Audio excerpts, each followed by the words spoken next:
Hi guys, Donation, welcome to this video. Ngayon pag-uusapan natin ng isang application kung saan pwede kang kumita ng pera sa paglalakad lang. Ang tanong, legit nga ba ito?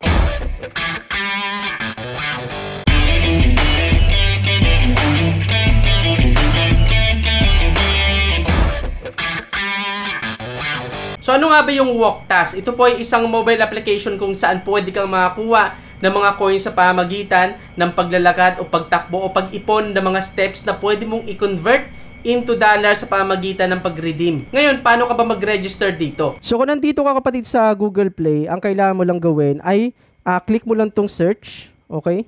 Then search mo dito ay Walktas. Ito makikita mo dito yung Walktas Walk, Work, Get Paid. Yan, click mo yan. Then, itong pangalawa, ito. Install natin yan. Once na na-install mo na kapatid, ang gagawin mo lang, open lang natin yan.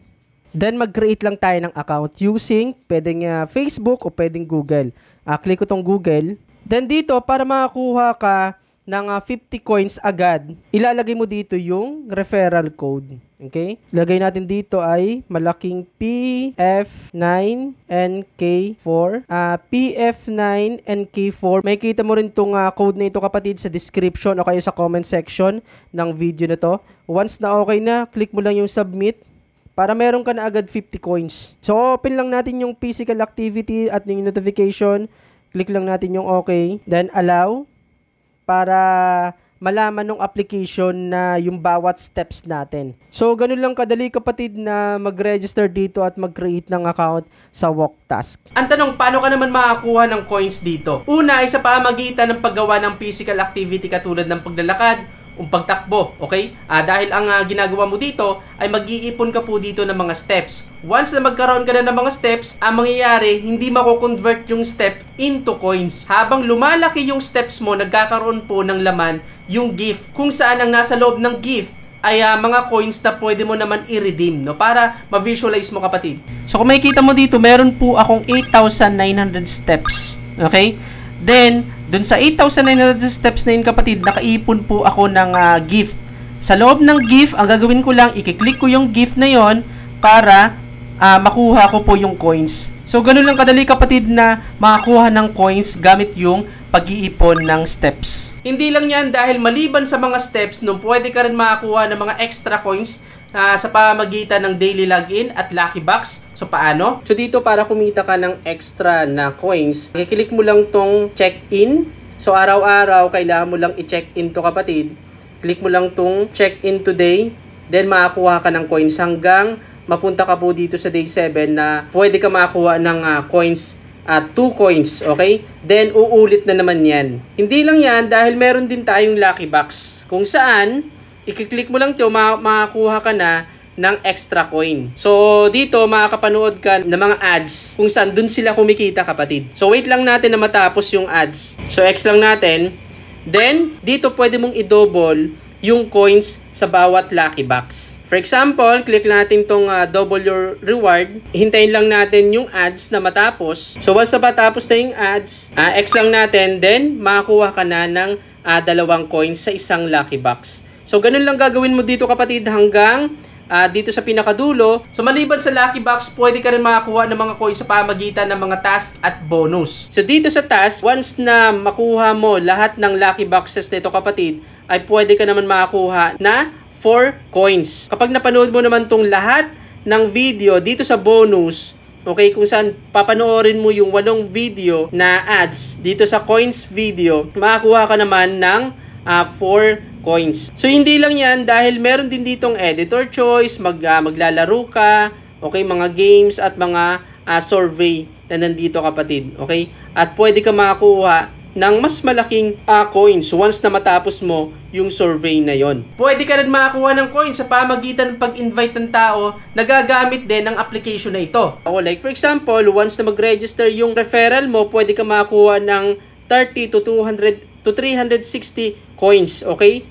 Sa loob naman ng 7 days na gumagamit yung referral mo, ay pwede ka naman makakuha ng 10 to 30 coins. Hindi lang yan dahil mabubuksan rin yung daily task mo na makakuha ka naman ng 10 coins dun, kapatid. So yan yung mga paraan kung paano ka makakuha ng coins. Ang tanong, paano naman mag-redeem once na ikaw ay nakakuha na ng coins? So once na nakaipon ka na, kapatid, ng coins, punta ka lang dito sa redeem, din pipili ka lang kung ano yung reward na gusto mong i-redeem. Like for example, $5 gift cards, $10 gift cards, $20 gift cards, o meron pa dito, okay, 300 pesos na gift card sa Lora, sa All Day, sa KFC, nandito, kapatid.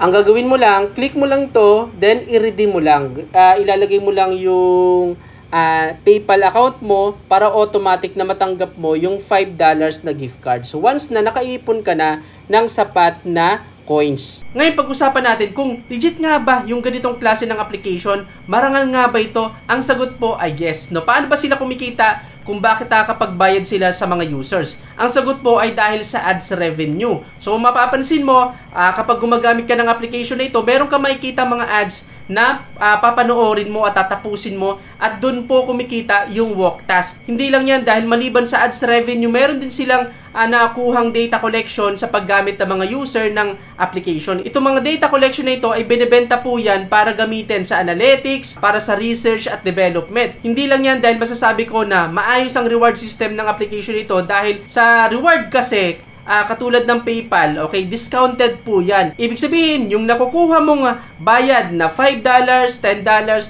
o $50, hindi binabayaran yan ng application o ng walk task yung eksaktong amount dahil discounted po yan sa kanila. Ginagawa po yan ng PayPal para sa promotion at magkaroon ng continuous user yung PayPal. Ang reward kasi ay form lang po yan ng marketing para sa mga brand. Ibig sabihin, yung mga e-gift cards ay mas mura kaysa sa physical reward. Kaya mas mababa ang gastos ng application para dito. Ang bukod tanging hindi ko lang nagustuhan sa application na ito ay yung mga survey.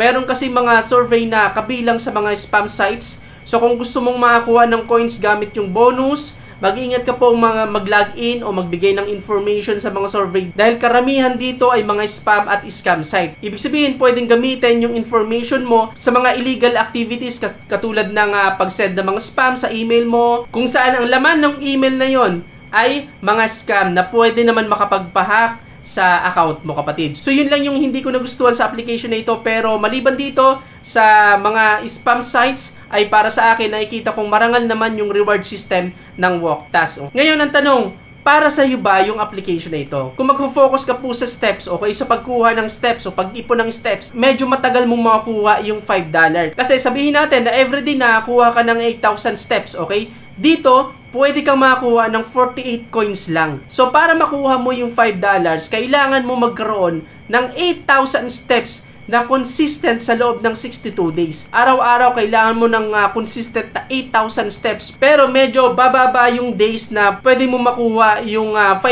dahil po meron tayong daily login at lucky box. So, yung makuha mong coins sa daily login at lucky box ay pwede makadagdag dun sa steps na makuha mo. Ngayon, para makuha mo ng mas mabilis yung 3,000 coins, okay? Para makapag-redeem ka ng $5, kailangan mo po talagang mag-invite ng sandamakmak na tao para kumita ng malaki o makakuha ng mas malaking coins. Kasi maliban sa makakuha mong coins, once na mag-register sila dito sa loob ng walk task, okay? At gamitin yung referral code mo, makakuha ka rin ng coins every time na magkakaroon sila ng coins galing sa steps. So yun lang yung paraan para mapabilis mong makuha yung 3,000 coins na yon na hindi umaasa sa steps. Ngayon, ang review natin dito, ang walk task ay isa pong legit na application na nakakapagbayad dahil meron pong mga testimonials na nakakapagbigay sila o nakakapagbayad sila ng pera. Pero wag ka pong mag-expect na kikita ka ng malaki dito kung mag-focus ka lang sa pagkuha o pag-ipon ng mga steps, kasi medyo matagal kang